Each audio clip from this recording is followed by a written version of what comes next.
Welcome to 13, and welcome to the perfect day for 13. Not that there isn't a perfect day, but Friday, just 2 days ago, the court case here in Colorado that we thought would be settled this coming week, according to the judge who's even been on the case, he said expect it early to mid next week, a decision on the preliminary injunction. Now, again, we'll get into this here real quick.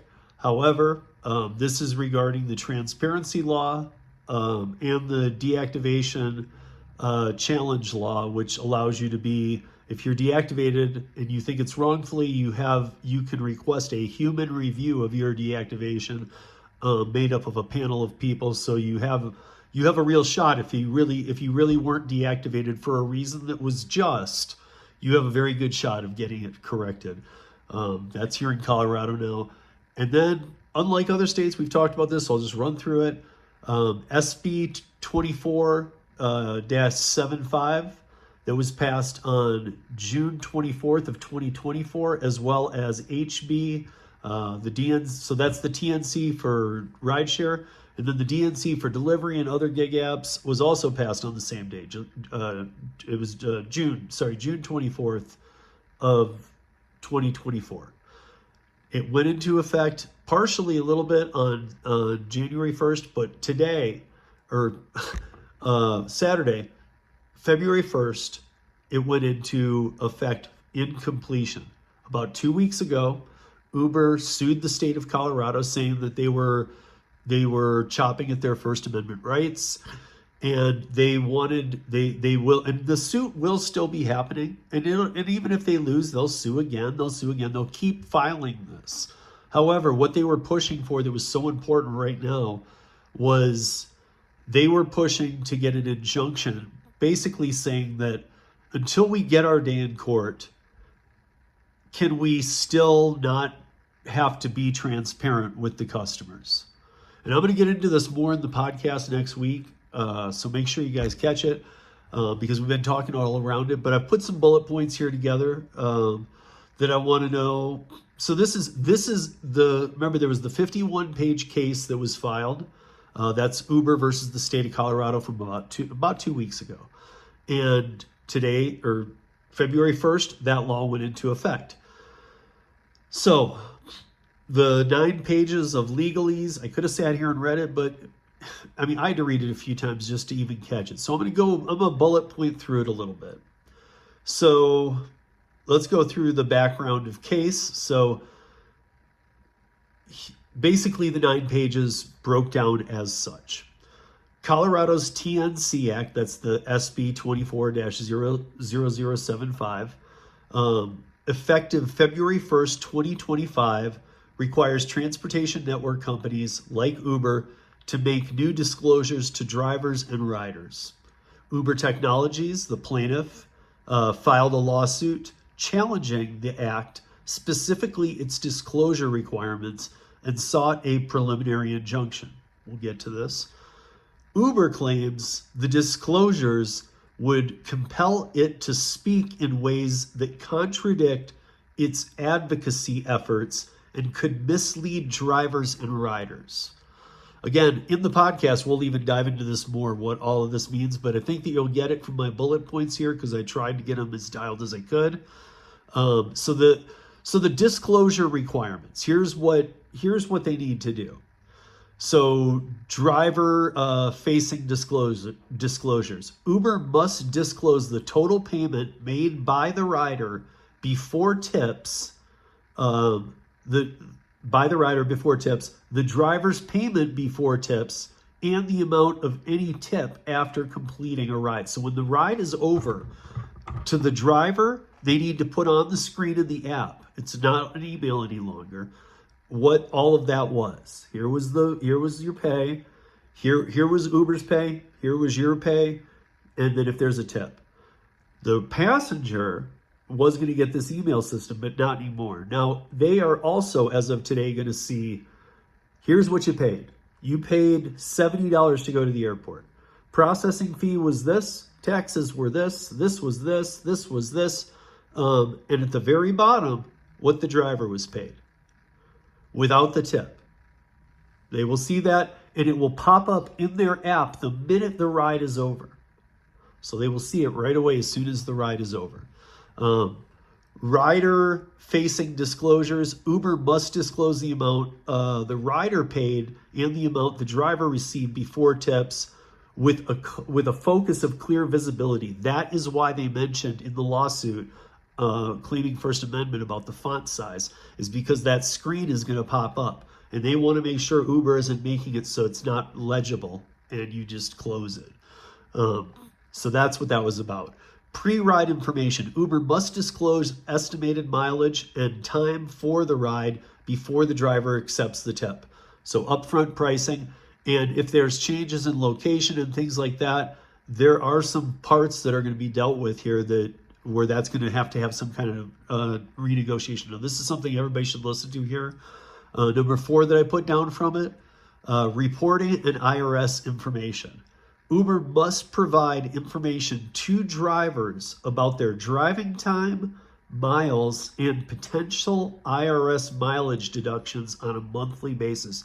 So you drivers in Colorado will now get that. So if you have a mileage apping track, I suggest heavily that you keep using it. And if you don't, get one now or something, because you want to be able to compare these, because now this is going to be filed in a more stronger way for when you file your taxes and you're just claiming your miles, because now they can add them up. Plaintiff's argument, Uber's position.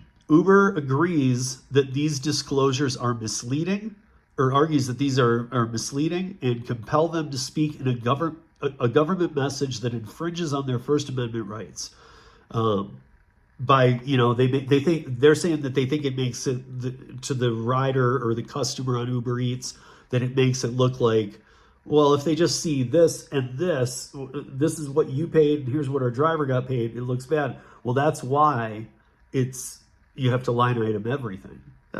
Customers don't mind transparency. Uber also claims the disclosures are inaccurate and duplicative, harming their public image and business interests. We'll get into that more. If you guys took in that, to me, I think it's kind of ridiculous. The defendants' argument, state of Colorado's position. Defendants argue that the disclosures will help drivers and riders make more informed choices, contributing to a more transparent and efficient marketplace. And defendants maintain that the disclosures are a form of commercial speech subject to a lower level of scrutiny, which is actually citing a case. So it's saying that drivers and riders need to be informed of this for a multitude of reasons. Maybe you're writing off deductions for a business trip.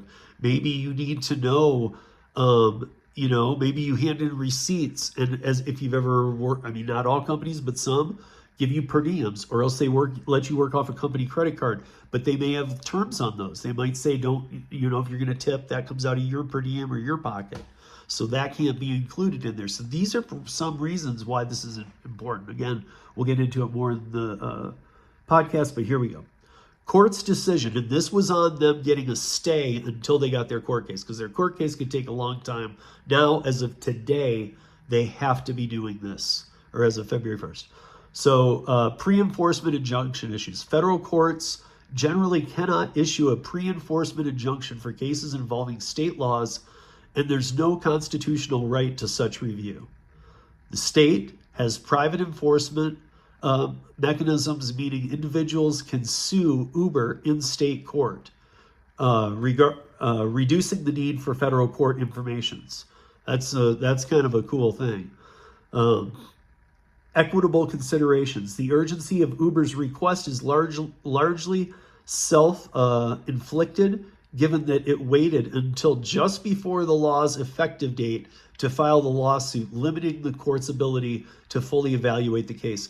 That is pretty cool, because we all know Uber always waits till the 11th hour, and here they are with the judge who they were asking for the stay until it got to court to not have to deal with this, and he's saying, well, funny thing that you waited till the 11th hour, because we've always said that's their playbook.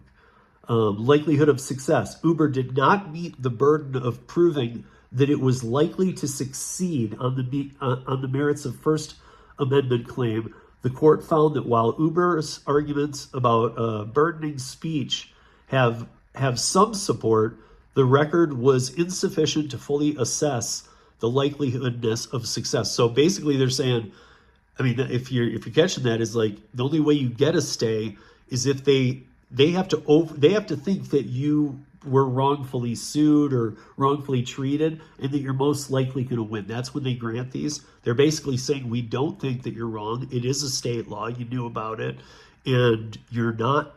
We don't think you're going to win. So remedy issues, even denial of injunction based on the lack of a clear and unequivocal right to relief. The court denied Uber's request for a preliminary injunction. Conclusion: Uber's motion for a preliminary injunction is denied because Uber failed to meet its burden of showing likely success on the merits. Issuing the injunction would not effectively preserve the status quo, given the state's private enforcement options and Uber's own delay in filing the suit. Now, this is just the first round, but when is the second round going to be? That could get pushed. That could be a while. So nonetheless, we are going to see transparency, and we're going to see complete breakdowns, rider and driver or customer ordering food. And if we don't, it's a $1,000 fine per instance per side on every order, and they're watching. So if Uber thinks that they're going to just do what they do in a lot of places and just go, well, we just won't do it, see a lot of fines. And if you think 1,000, if you think that's not much, think of just Denver. Forget all of Colorado. Think of just Denver. That's a lot of money every day. So we got a lot to talk about, but that's a win for now. The transparency law stays in effect. DoorDash, everybody is required to follow it, and we're not asking for guaranteed minimum wage for active time and fake, like we'll give you health insurance that you could go get yourself in Marketplace for the same price. None of the BS. Just transparency and a right at wrongful deactivations. Full transparency, though. What I've always been asking for. So for now, it's a win. We have it. Boom. Let's get this moved in other states. And that's 13 minutes of gig news in just under 13 minutes. Boom.